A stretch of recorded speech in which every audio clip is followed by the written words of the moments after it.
কথা দিয়ে কথা রাখলো ডায়মন্ড হারবার সাংসদ অভিষেক বন্দ্যোপাধ্যায়। নির্বাচনের আগেই অভিষেক বন্দ্যোপাধ্যায় ঘোষণা করেছিল ডায়মন্ড হারবারবাসীকে তীব্র গরমের থেকে বাঁচাতে 10টি গভীর নলকূপ তিনি দেবেন। সেই মতো লোকসভা নির্বাচনের আগেই তার অনুমোদন হয় 10টি নলকূপের। ডায়মন্ড হারবার পৌরসভা এলাকার 16টি ওয়ার্ডে মোট 10টি গভীর নলকূপ বসানোর কাজ শুরু করলো। নির্বাচনের আগেই 10টি ডিপ টিউবওয়েলের স্যাংশন করেছিলেন এবং সেই সময় নির্বাচনের আগেও আমাদের দুটো কাজ সম্পন্ন হয়েছে 5 নম্বর ওয়ার্ড এবং 3 নম্বর ওয়ার্ডে।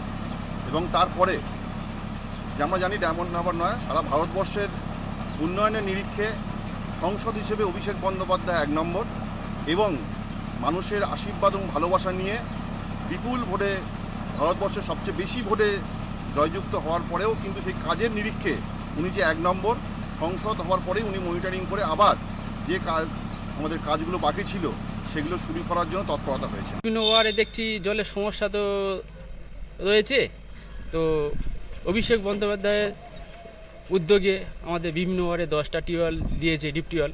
তো আশা করি অনেকটা সুবিধা হবে। পৌরসভায় জলের সমস্যাটা তো ছিলই।